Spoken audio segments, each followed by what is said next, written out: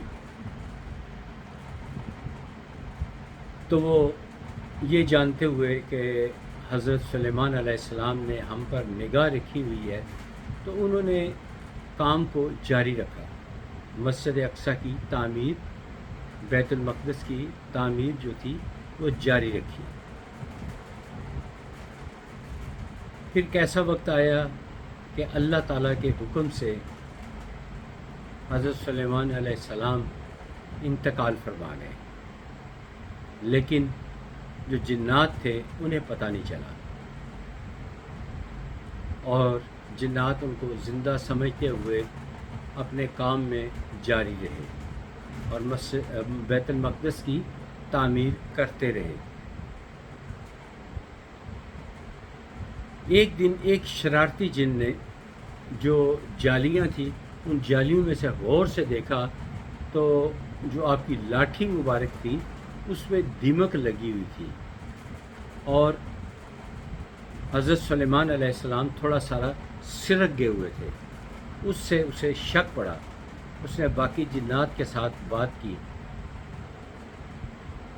اور ان کو آگاہ کیا، تو وہ کافی ڈرتے تھے، لیکن ڈرتے ڈرتے جب جا کے دیکھا، چیک کیا، تو آپ زمین پر لڑک گئے. ثابت ہو گیا کہ آپ کا انتقال ہو چکا ہے. پھر وہی ہوا، تمام جنات جو ہیں وہ اپنی سرکشی پر اتر آئے اور ان کو اسی حالت میں چھوڑ کر چلے گئے. یہ حضرت سلیمان علیہ السلام کا ایک ایسا واقعہ ہے. واقعات تو بہت زیادہ ہیں، بہت زیادہ واقعات ہیں. کچھ میں آلریڈی اپنی ویڈیو ویلاگ میں پیش کر چکا ہوں، ایک جس میں سے ایک یہ بھی شامل ہے.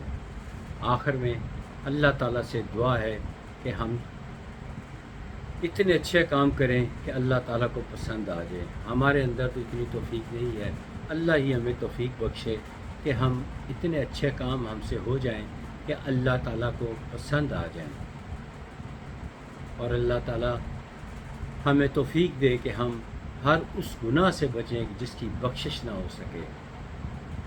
گناہ کبیرہ سے اللہ تعالیٰ ہمیں بچا کر رکھے، دنیا بھی اچھی فرمائے، آخرت بھی اچھی فرمائے، ذلیل و رسوا ہونے سے بچائے، دنیا میں بھی آخرت میں بھی.